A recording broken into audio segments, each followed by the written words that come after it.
título de este mensaje es El Evangelio de la Serpiente y va a estar basado en Juan 3, así que pueden ir si quieren buscando en sus Biblias Juan 3. Voy a citar una frase de Charles Spurgeon que dijo: si se nos pidiera que le leyéramos a un hombre moribundo que no conoce el Evangelio, probablemente deberíamos elegir este capítulo como el más adecuado para tal ocasión. Y lo que es bueno para los moribundos es bueno para todos, porque eso es lo que somos. Y que tan pronto nos vayamos a encontrar en las puertas de la muerte, nadie puede saber. Entonces, con este ánimo que Spurgeon nos da, vamos a entrar a Juan 3, vamos a leer versículos del 1 al 15. Dice así la palabra de Dios. Había un hombre de los fariseos llamado Nicodemo, prominente entre los judíos. Este vino a Jesús de noche y le dijo: Rabí, sabemos que has venido de Dios como maestro, porque nadie puede hacer las señales que tú haces si Dios no está con él. Jesús le contestó: en verdad te digo que el que no nace de nuevo no puede ver el reino de Dios. Nicodemo le dijo: ¿cómo puede un hombre nacer siendo ya viejo? ¿Acaso puede entrar por segunda vez en el vientre de su madre y nacer? Jesús respondió: en verdad te digo que el que no nace de agua y del Espíritu no puede entrar en el reino de Dios.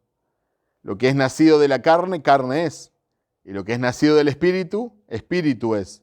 No te asombres de que haya dicho: tienen que nacer de nuevo. El viento sopla por donde quiere y oyes su sonido, pero no sabes de dónde viene ni a dónde va. Así es todo aquel que es nacido del Espíritu. Nicodemo le preguntó: ¿cómo puede ser esto? Jesús le respondió: ¿tú eres maestro de Israel y no entiendes estas cosas? En verdad te digo que hablamos lo que sabemos y damos testimonio de lo que hemos visto. Pero ustedes no reciben nuestro testimonio. Si les he hablado de las cosas terrenales y no creen, ¿cómo creerán si les hablo de las celestiales? Nadie ha subido al cielo sino aquel que bajó del cielo, es decir, el Hijo del Hombre que está en el cielo. Y como Moisés levantó la serpiente en el desierto, así es necesario que sea levantado el Hijo del Hombre, para que todo aquel que cree tenga vida eterna. Este es el pasaje que vamos a estudiar, que vamos a exponer con la ayuda del Señor. Confiamos que Él nos va a ayudar a profundizar en él. Comienza diciendo el texto que había un hombre de los fariseos. ¿Sí? ¿Quiénes eran estos fariseos que tanto escuchamos de ellos? Eran una secta judía, era una parte del judaísmo, una secta judía muy legalista. Y quizás esta es la primera característica que sabemos de ellos, que eran muy legalistas. Se adherían muy rígidamente a mínimos detalles ceremoniales. Tenían un énfasis en pequeños detalles ceremoniales. Eran alrededor de unos 6.000 en la época de Jesús, según nos cuenta el historiador Josefo. El término fariseo significa los apartados. Y los encuentros con Jesús fueron siempre, por no decir siempre o casi siempre, muy conflictivos. Anulaban las escrituras con tradiciones humanas. Esta es otra de las características que más nos llama la atención de ellos. Eran conocidos como hipócritas. De hecho, la palabra fariseo para nosotros es casi un sinónimo de hipócrita. Cuando vos querés decirle a alguien hipócrita, pero sonar un poquito más lindo, más religioso, le decís fariseo. Tenían gran celo por la pureza ritual y ceremonial. La mayoría venía de una clase media. Eran hombres de negocios y ejercían una gran influencia sobre los israelitas. Estos eran los fariseos. Y uno de estos 6.000 tiene un encuentro con Jesús, se acerca a hablar con Jesús. Se llama Nicodemo. Lo primero que se nos dice de él precisamente es que era fariseo. O sea, esto no es un dato menor, es importante. No era un hombre más, era un fariseo. Era religioso y estudiaba la palabra de Dios. Era cuidadoso en guardar los mínimos mandamientos. ¿Por qué? Porque era un fariseo. Pero se nos dice también en el texto que era bien conocido y respetado por los judíos. Era un líder, era alguien que tenía influencia. Y en cierto sentido, Nicodemo representaba lo mejor de la sociedad, representaba lo más alto de la sociedad, o lo mejor del ser humano. Representaba la moral, representaba la religión, representaba la prosperidad, representaba todo lo que la sociedad aceptaba, aplaudía y admiraba. Este era Nicodemo. Y este fariseo, este religioso, este hombre respetado, este líder, viene a ver a Jesús. En el versículo 2 se nos dice que viene a ver a Jesús y viene de noche. Y este tampoco es un dato menor. Algunos han dicho que quizás esto representaba la oscuridad espiritual que había en él. Quizás otros piensan que no quería ser visto por sus padres, por los religiosos de la época. Quizás no quería ser asociado con Jesús. Quizás le preocupaba lo que los fariseos iban a decir de él, como un maestro, como un líder, iba a estar escuchando a este charlatán que trae nuevas doctrinas, nuevas creencias. Quizás simplemente era tímido, o tal vez quería una entrevista ininterrumpida, quizás quería tener un tiempo más tranquilo, y por eso se acercó de noche. No lo sabemos. ¿Por qué vino de noche? No sabemos. ¿Por qué vino a ver a Jesús? Bueno, parecía que tenía alguna inquietud espiritual. Podríamos preguntarnos a este punto, ¿creía en Jesús? O mejor dicho, ¿qué creía de Jesús? Se nos dice en el texto que él creía, Nicodemo creía, que Jesús era un maestro. Lo llama rabí. Entonces él creía que era un maestro, y no solo un maestro cualquiera, él creía que era un maestro enviado por Dios. Y también que hacía milagros, y esos milagros eran tan espectaculares que solo Dios podía respaldarlos. Entonces Nicodemo creía que era un maestro enviado por Dios, que Dios estaba con él y que lo aprobaba con grandes milagros. Si si paramos acá, en realidad Nicodemo creía mucho más de Jesús que muchas personas hoy en día, que cuestionan, ¿verdad?, quién era Jesús, o si existió, o si no. Pero estas creencias de Nicodemo, ¿fueron suficientes? ¿Era suficiente creer que Jesús era un maestro? ¿Era suficiente creer que él hacía milagros? ¿Era suficiente creer que Dios estaba con él?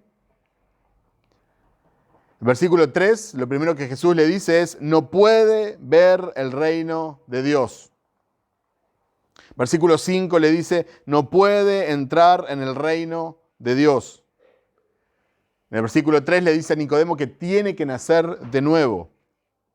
Y en el versículo 5 le dice que tenía que nacer de agua y del Espíritu. Entonces, estas creencias no eran suficientes para ver el reino de Dios o para ser parte de este reino. No lo podía ver, no podía entrar. Había algo que faltaba, nacer de nuevo. De hecho, es interesante porque en el versículo 3 Jesús le contesta una pregunta a Nicodemo que ni siquiera había hecho. Nicodemo ni siquiera llega a formular la pregunta.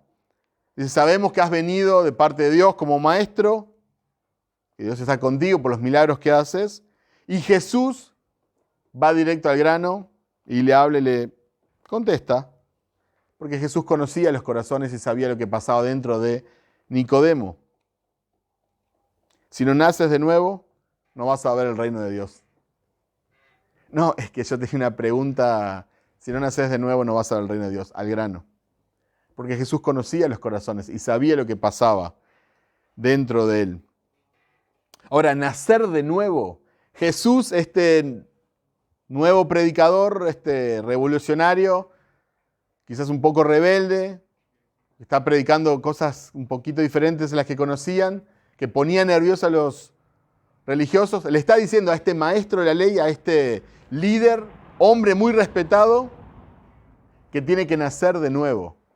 Nacer de nuevo. Nicodemo perfectamente podría decir, yo nacer de nuevo. No, yo ya nací una vez y nací muy bien. Nací en Israel, el pueblo escogido de Dios.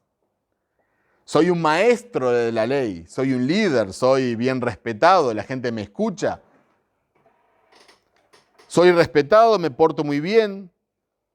De hecho, los judíos de la época creían que por ser descendientes de Abraham, tenían el cielo automáticamente asegurado. Esa era la creencia popular, lo que corría entre las personas. ¿Sos descendiente de Abraham? Entonces tenés el cielo asegurado. Y de hecho, algunos rabinos enseñaban que Abraham mismo hacía guardia en la puerta del infierno. No vaya a ser cosa que algún judío medio despistado se equivoque y se vaya para el infierno. Miren lo que llegaban a enseñar los rabinos de la época. Nacer de nuevo. Es una nueva vida, es un nuevo corazón, es una nueva mente, es una nueva criatura, es una recreación. En la teología se conoce como regeneración. Cuando Dios vivifica tu espíritu y pasás de muerte espiritual a vida espiritual en Cristo. Y a lo largo de todo el Nuevo Testamento tenemos esta verdad y tenemos esta enseñanza. Solo para mencionar algunos pasajes, por ejemplo, en Primera de Pedro habla de haber nacido de nuevo por la gran misericordia de Dios.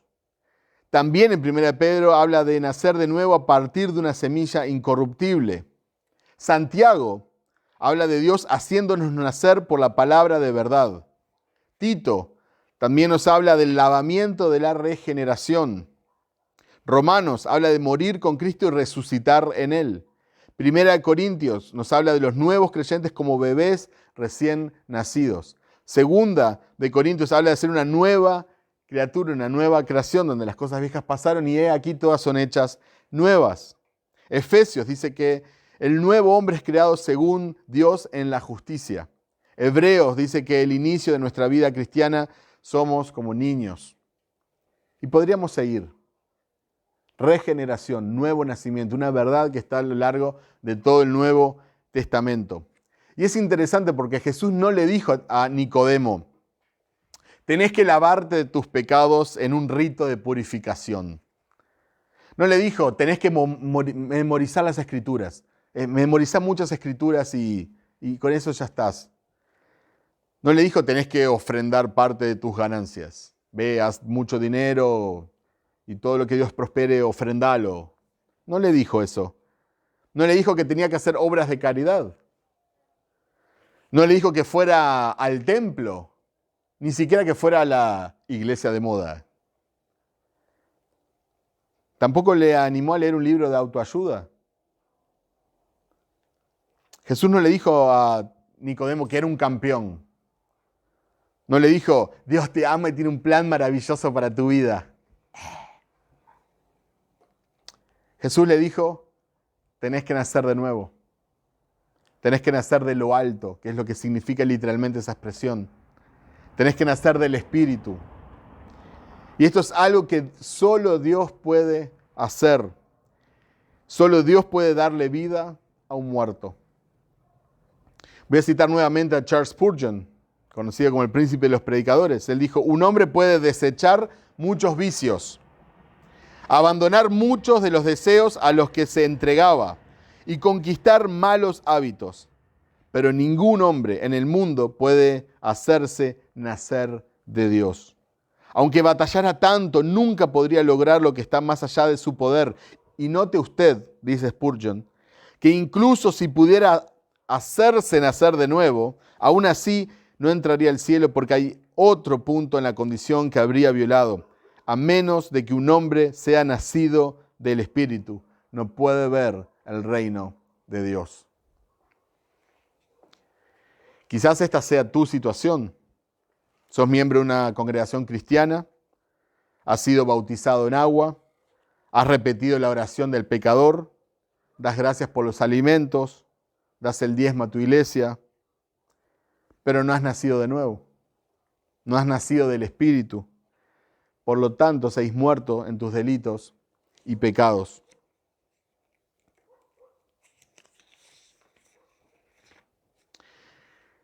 Si volvemos al texto de Juan 3, versículo 5, dice, Jesús respondió, en verdad te digo que el que no nace de agua y del Espíritu no puede entrar en el reino de Dios. En este contexto, agua significa nacer de nuevo por la palabra de Dios. En otros pasajes de la Escritura, el agua representa la palabra de Dios. Y especialmente Juan, es un simbolismo que él usa, una ilustración que él usa muy a menudo. Somos purificados en el lavamiento del agua por la palabra. Algunos versículos que hablan de esto, por ejemplo, Juan 15:3, vosotros ya estáis limpios por la palabra que os he hablado. Efesios 5, 25, 26 dice, maridos, amen a sus mujeres, así como Cristo amó a la iglesia y se dio a sí mismo por ella, para santificarla, habiéndola purificado por el lavamiento del agua con la palabra. Tito 3:5, Él nos salvó no por las obras de justicia que nosotros hubiéramos hecho, sino conforme a su misericordia, por medio del lavamiento de la regeneración y la renovación por el Espíritu Santo. Entonces, Nicodemo necesitaba, en orden de ver el reino de Dios, en orden de entrar al reino de Dios, necesitaba nacer de lo alto, nacer del Espíritu, nacer del agua de la palabra, ser regenerado, ser limpio.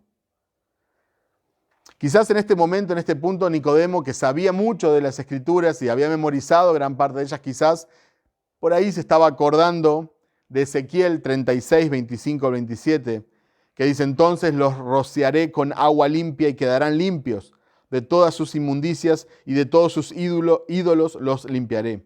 Además, les daré un corazón nuevo y pondré un espíritu nuevo dentro de ustedes. Quitaré de su carne el corazón de piedra y les daré un corazón de carne. Pondré dentro de ustedes mi espíritu y haré que anden en mis estatutos y que cumplan cuidadosamente mis ordenanzas. En el versículo 8, Jesús dice que el viento sopla de donde quiere. La idea de Jesús es, no comprendes todo acerca del viento, pero ves los efectos del viento. Así es justamente el nacimiento por el Espíritu. Nicodemo no tenía que entender todo sobre el nuevo nacimiento antes que él mismo lo experimentara. Nosotros no vemos el viento, pero aún así lo conocemos y lo sentimos. La obra del Espíritu es invisible, pero tiene evidencias. La obra del Espíritu Santo es invisible, pero tiene evidencias muy claras. Seguimos leyendo el pasaje, tenemos los versículos del 9 al 12. Nicodemo le preguntó, ¿cómo puede ser esto? Jesús le respondió, ¿tú eres maestro de Israel y no entiendes estas cosas? En verdad te digo que hablamos lo que sabemos y damos testimonio de lo que hemos visto, pero ustedes no reciben nuestro testimonio. Si les he hablado de las cosas terrenales y no creen, ¿cómo creerán si les hablo de las celestiales? Más allá del énfasis que le doy con mi voz al leerlo, yo creo que acá es un poco el corazón del asunto, de la discusión, por así decirlo. Y hay una confrontación fuerte de Jesús. La palabra que se usa en griego para maestro es una palabra fuerte que denota el liderazgo. Nicodemo no era un maestro más, alguien que esporádicamente enseñaba. No, él era un maestro de Israel, era uno de los maestros de Israel, era un líder, era respetado, era admirado, él influenciaba. Entonces él dice, ¿y cómo vamos a entender todo esto? Y Jesús le dice, ¿vos sos maestro de Israel y no sabes esto? O sea que Jesús lo hace responsable a Nicodemo. Y eso es muy interesante. Él no baja el estándar. Él lo hace responsable. Jesús no lo excusa. No le dice, ay, quizás no te lo enseñaron en el seminario. Ah, ¿qué seminario fuiste? Sí, ese no. La iglesia a la que vas no enseña muy bien, ay, no, viste que la iglesia a la que vas, viste que no está enseñando todo, ¿no? No le dijo eso a Jesús. ¿Y qué significa eso? Que nosotros somos responsables por ser ignorantes. Si sos ignorante, es tu culpa. Vos no vas a poder decir, ay, mi iglesia, mi pastor, líder, los misioneros, el libro, Vos sos responsable. Y esto no aplica solo a maestros, pastores y predicadores. Hay gente que lleva años en la iglesia, y no sabe ni lo más básico del Evangelio. Por otro lado, podés ser un gran intelectual, podés tener varios títulos de teología, podés ser una persona que conoce muchos versículos de la Biblia y ser como Nicodemo. Podés ser intelectual y no ser espiritual. Ese es uno de los grandes problemas que tenemos hoy en día. El mucho conocimiento no te hará nacer de nuevo.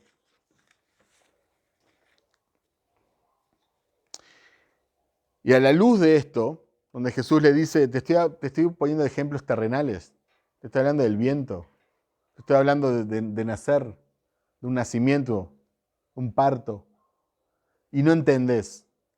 Si te hablara directamente de las cosas reales, de las cosas celestiales, ¿entenderías? Pero lo hace responsable a él, porque él era un maestro de Israel. Y ahí llegamos a los versículos del 13 al 15. Juan 3, del 13 al 15. Nadie ha subido al cielo, sino aquel que bajó del cielo, es decir, el Hijo del Hombre que está en el cielo. Y como Moisés levantó la serpiente en el desierto, así es necesario que sea levantado el Hijo del Hombre, para que todo aquel que cree tenga en él vida eterna. Y acá Jesús es como si se presentara.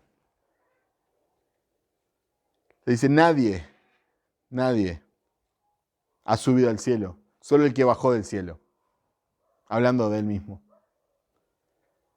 El Hijo del Hombre que está en el cielo. Jesús es más que un maestro. Nicodemo no tenía problema en creer que era un maestro.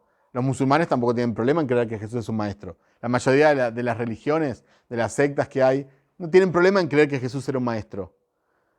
Jesús es más que un revolucionario, como ahora lo quieren hacer ver algunos. Jesús es más que un filósofo. Jesús es más que un mártir que murió por sus ideales. Jesús es más que un profeta. Jesús es el Hijo de Dios. Jesús es el único medio de salvación. Jesús es Dios hecho hombre. Jesús es el Rey de Reyes y el Señor de Señores, el Dios vivo y verdadero, Creador del cielo y de la tierra, el Todopoderoso, Señor de todo. Un día toda lengua lo va a confesar y toda rodilla se va a postrar delante de su señorío. Jesucristo. Y él mismo nos dice que debe ser levantado como Moisés levantó la serpiente en el desierto, para que todo aquel que en él cree tenga vida eterna. Y para entender esta cita, porque está citando el Antiguo Testamento, tenemos que ir a la historia del Antiguo Testamento, que está en Números 21, del 4 al 9.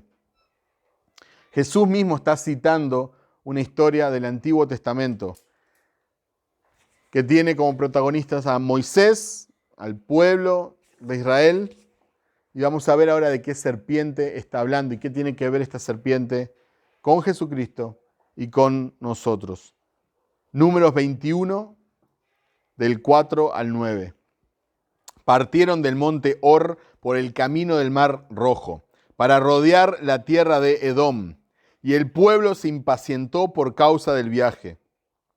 Y el pueblo habló contra Dios y Moisés: ¿por qué nos has sacado de Egipto para morir en el desierto? Pues no hay comida ni agua, y detestamos este alimento tan miserable. Y el Señor envió serpientes abrasadoras o venenosas entre el pueblo, y mordieron al pueblo, y mucha gente de Israel murió. Entonces el pueblo vino a Moisés y dijo, hemos pecado, porque hemos hablado contra el Señor y contra ti. Intercede con el Señor para que quite las serpientes de entre nosotros. Y Moisés intercedió por el pueblo. El Señor dijo a Moisés, hazte una serpiente abrasadora y ponla sobre un asta. Y acontecerá que cuando todo el que sea mordido la mire, vivirá. Y Moisés hizo una serpiente de bronce y la puso sobre el asta. Y sucedía que cuando una serpiente mordía a alguien y éste miraba a la serpiente de bronce, vivía. Esto es lo que Jesús está citando. Entonces necesitamos venir al texto para saber de qué está hablando para poder entender la cita de Jesús. Los israelitas pecaron contra Dios. El pueblo habló contra Dios y contra Moisés. Y esto disgustó mucho al Señor, al punto que mandó un juicio inmediato y empezó a cobrarse vidas. Esto no era una escena romántica, no era una escena linda, eran serpientes de verdad, muy venenosas, que mordían y la gente moría.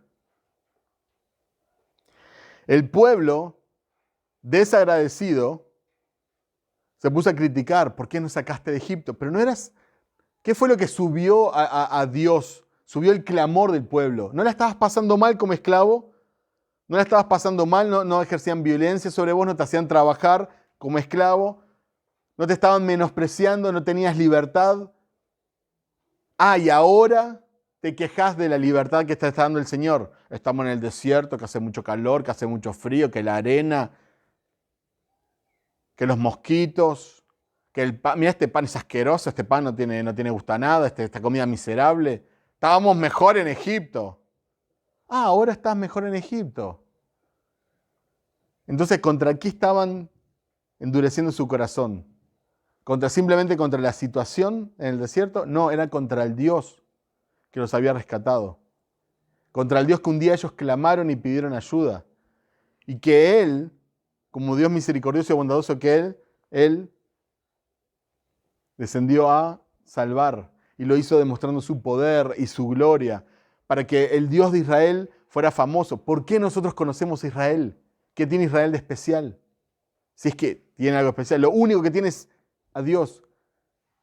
Porque fue el pueblo que Dios escogió. Fue el pueblo que le dio los pactos, que le dio el templo, que le dio los profetas, que le dio la palabra, y por el cual vino el Mesías. Y tiene estas historias donde vieron a Dios obrar y demostrar su poder, y demostrar su gloria, y demostrar su gracia, y demostrar su paciencia.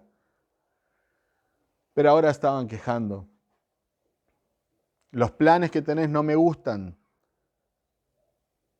Esto que nos estás haciendo vivir no me gusta. La comida que nos provees no me gusta. El líder que nos pones, Moisés y sus hermanos y todo, no nos gusta. Y los mandamientos que nos pones no nos gusta. Y el desierto que nos haces caminar no nos gusta. ¿Qué le estaban gritando en la cara a Dios? No sos suficiente. No sos suficiente. Prefiero estar esclavo de los dioses falsos de Egipto.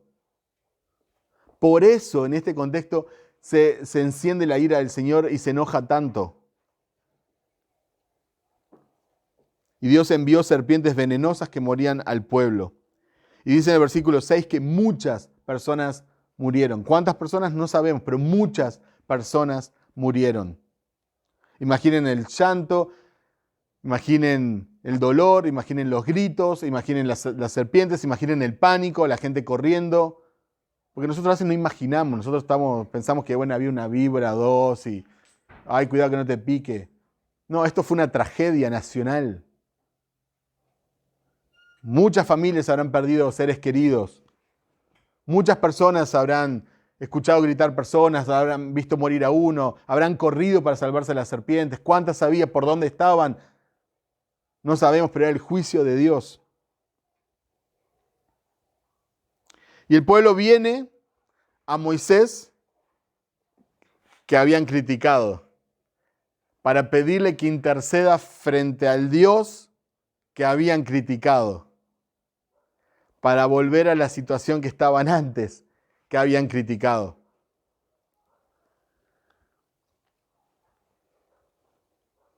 Le piden a Dios que los salvara de la serpiente que los estaban matando. Y Moisés, que había sido criticado por este pueblo, intercede por el pueblo y habla con Dios, intercede. Pero la forma en que Dios responde es un tanto inusual. No es quizás lo normal, lo primero que hubiera venido a nuestra mente. Le dice a Moisés que tenía que hacer una serpiente de bronce y levantarla en lo alto para que todos la pudieran ver. ¿Los están matando a las serpientes? Bueno, hace una serpiente de bronce y ponela bien en lo alto para que todos la puedan ver. ¿Cuánta altura estaba? No sabemos, pero era una altura suficiente para que el pueblo la pudiera ver. Ahí está la serpiente de bronce. Dios no quitó las serpientes. Eso es lo que el pueblo hubiera querido, ¿verdad? Dios no quitó las serpientes, pero proveyó un medio de salvación. Una serpiente de bronce que estaba en lo alto y todo aquel que la mirara iba a ser salvo o no iba a morir. Entonces cada vez que alguien miraba, cada vez que alguien era mordido, miraba a la serpiente y iba a ser sano, no iba a morir, iba a ser salvo. Esa persona cuando era mordida por una serpiente se dirigía a una muerte segura, porque eso es lo que estaba pasando y ese era el castigo de Dios. Pero ahora había un escape, había un medio de salvación, había un medio que Dios había provisto. Mirar a esta serpiente de bronce.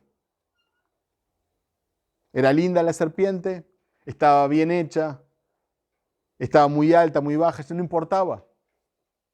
Tenían que mirar a la serpiente porque no había otra forma de ser salvo de esta muerte segura. Y he llamado este mensaje el Evangelio de la serpiente porque esto apunta a Cristo. Esta serpiente apunta a Cristo. La gente tenía que ser humilde y hacer lo que Dios les pidió. No importa si estaban de acuerdo o no, si les gustaba o no, si tenían otra idea, no. ¿Por qué en vez de una serpiente no hiciste, no sé, en un cordero? Porque viste que después vos vas a enviar el cordero que quita el pecado del mundo. No, una serpiente. ¿Y por qué de bronce, Señor? ¿Por qué mejor no la hacemos? No, una serpiente de bronce. ¿Y por qué? No había por qué, porque se estaban muriendo. Entonces, si querías ser salvo, tenías que agarrarte del único salvavidas que Dios había provisto. Mirar una serpiente de bronce y ser sano. Hubiera sido más fácil que Dios quitara todas las serpientes. Eso hubiera sido más fácil, sin duda. Moisés intercede, bueno, yo soy un Dios de gracia, dice lento para la ira, grande en amor, los voy a perdonar, una de las tantas veces que los voy a perdonar porque son mi pueblo escogido. Entonces saco a las serpientes. Todos felices, hubieran festejado, hubieran celebrado, algunos hubieran orado, quizás gracias Dios, qué bueno. Algunos capaz que hacen un sacrificio. Pero sabemos que unos días después se hubieran olvidado de esta gran libertad que les había dado. Si ya se habían olvidado de la libertad que les había dado en Egipto. Esto demandaba fe por parte del pueblo en lo que Dios había dicho. La gente podía cuestionar, mirar la serpiente, ¿y cómo la serpiente y el veneno, qué tiene que ver? Pero tenían que confiar en lo que Dios les había dicho. Esto era lo que Dios les había dicho. ¿Querés ser salvo? Mira a la serpiente de bronce. ¿Se salvarían solo por mirar una serpiente? Ahí estaba la fe. Pero esto también tenía un elemento confrontativo. Esto confrontaba a los israelitas. ¿Por qué? Porque ellos tenían que ver la consecuencia de sus pecados. ¿Qué representaba la serpiente? Era lo que los estaba matando. ¿Y por qué los estaban matando las serpientes? Por el justo juicio de Dios. ¿Por qué? Porque ellos no confiaron en Dios. Porque ellos no amaron a Dios. Porque ellos no se gozaron en Dios. Porque ellos no encontraron placer en la liberación de Dios. Porque a ellos les preocupaba más la comida que iban a comer que si Dios se estaba llevando la gloria que merecía o no. Estaban tan enfocados en sus situaciones personales, en su necesidad, en el desierto, que perdieron de vista que lo más importante es la gloria de Dios.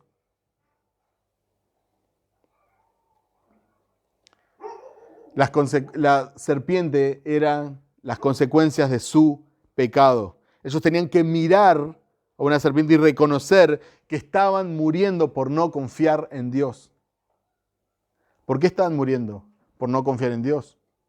Las serpientes es el juicio de Dios. Tenían que reconocer que eran pecadores y que solo Dios podía salvarlos. ¿Les suena esto? Ellos tenían que reconocer, hemos ofendido a un Dios santo. Hemos hablado contra Él, hemos hablado contra su provisión, hemos hablado contra su rescate, hemos hablado contra su plan, hemos hablado en contra de las personas que Él ha provisto para guiarnos, hemos hablado en contra de su palabra. Y todavía osaron compararlo con Egipto, con sus dioses falsos, con la esclavitud, con la vida que tenían. Y así mismo sucede con la cruz de Cristo. Nosotros tenemos que ver al Santo de Dios muriendo y sufriendo. Es por nuestros pecados que Él colgó en una cruz. Es por nuestras ofensas. Es por nuestra falta de confianza. Cuando nosotros vemos la cruz, vemos nuestra maldad, vemos nuestro pecado, vemos nuestro castigo. Por eso Isaías escribe en Isaías 53:5, pero Él fue herido por nuestras transgresiones, molido por nuestras iniquidades. El castigo por nuestra paz cayó sobre Él, y por sus heridas hemos sido sanados. Hemos sido sanados. Nuestra alma fue sanada. Nos estamos muriendo. Nosotros no somos muy diferentes como sociedad, como el ser humano no es muy diferente a ese pueblo de Israel.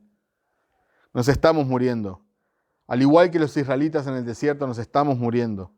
El veneno del pecado nos está matando. Nos espera una muerte eterna. Y ahora tenemos que confiar en su palabra. Si miramos a la cruz, seremos salvos. Tenemos que reconocer que hemos pecado y que esta es la única provisión para salvación. La serpiente era el único método para ser sano de una muerte inminente. Y la cruz de Cristo es el único antídoto para ser salvo de una muerte eterna. La cruz de Cristo es la única provisión para el pecador. Mira la cruz y sé salvo. Y ahora que ya entendemos en Juan 3 un poquito más este contexto del Hijo del Hombre teniendo que ser levantado como una serpiente para que todo aquel que en él crea, ahora viene el pasaje que tanto nosotros usamos, Juan 3:16, y creo que a la luz de este contexto lo vamos a apreciar mucho más. Juan 3:16 al 18 dice, porque de tal manera amó Dios al mundo, que dio a su Hijo unigénito, para que todo aquel que en él cree no se pierda, sino que tenga vida eterna. Porque Dios no envió a su Hijo al mundo para juzgar al mundo, sino para que el mundo sea salvo por él. El que cree en él no es condenado, pero el que no cree ya ha sido condenado, porque no ha creído en el nombre del unigénito Hijo de Dios. Pensar que Cristo vino al mundo para condenarnos es pensar como que esa estatua de bronce, esa serpiente, estaba matando a los israelitas. No, ya estás condenado, ya te estás muriendo, porque vos trajiste el juicio de Dios, porque Dios es santo y porque vos no respetaste su santidad. Entonces vos estás muriendo. Esta es la única posibilidad de salvación. Si vos no mirás a la serpiente, si vos no confías en Dios, si vos no crees, entonces vas a morir, no por culpa de la serpiente. Vas a morir por culpa de tu pecado y tu falta de confianza en el Dios vivo y verdadero. Por eso esta historia es hermosa y por eso esta historia apunta a Cristo. Por eso le llamo el Evangelio de la serpiente. Dios no tenía por qué salvar a los israelitas, pero los amó y tuvo misericordia con ellos. Y Dios no tiene por qué salvarte. Vos sos el pecador y sos quien lo ofendió. Nosotros somos los pecadores quienes hemos ofendido a Dios. Pero Dios decide amarte y mostrarte misericordia. Cristo vivió una vida perfecta. Él no tenía por qué morir. Fue tu pecado y mi pecado quien lo puso a Él en esa cruz. Pero Él resucitó. Y al igual que la serpiente de bronce fue levantado. En 1 Corintios 15, 3, 4 dice, porque yo les entregué en primer lugar lo mismo que recibí, que Cristo murió por nuestros pecados conforme a las Escrituras, que fue sepultado y que resucitó al tercer día conforme a las Escrituras. Mirá a Cristo y sé salvo. Míralo antes que sea demasiado tarde. El veneno del pecado te está carcomiendo y Cristo es tu única esperanza. Agustín de Hipona dijo, los judíos miraron a una serpiente para ser liberados de las serpientes. Y nosotros miramos a la muerte de Cristo para ser liberados de la muerte. Y para poder decir junto a Pablo, ¿dónde está, oh muerte, tu aguijón? ¿Dónde está? O como escribieron los puritanos, ¿no? La muerte de la muerte en la muerte de Jesús. Los israelitas no podían ser sanados por ellos mismos. No podían sanarse a sí mismos. Por más que buscaran, no había ninguna medicina que los salvara. Tenían que mirar a la serpiente. Ninguno merecía ser salvo.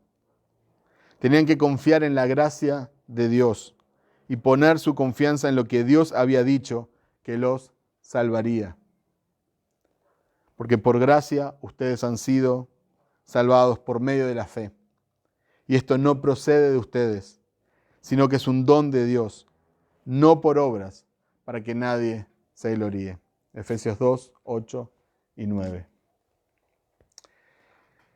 Que podamos confiar en Cristo, que podamos confiar en la salvación, que podamos, aquellos que hemos sido salvos por esta gracia, regocijarnos y confiar en el Señor y en la esperanza que tenemos. Amén.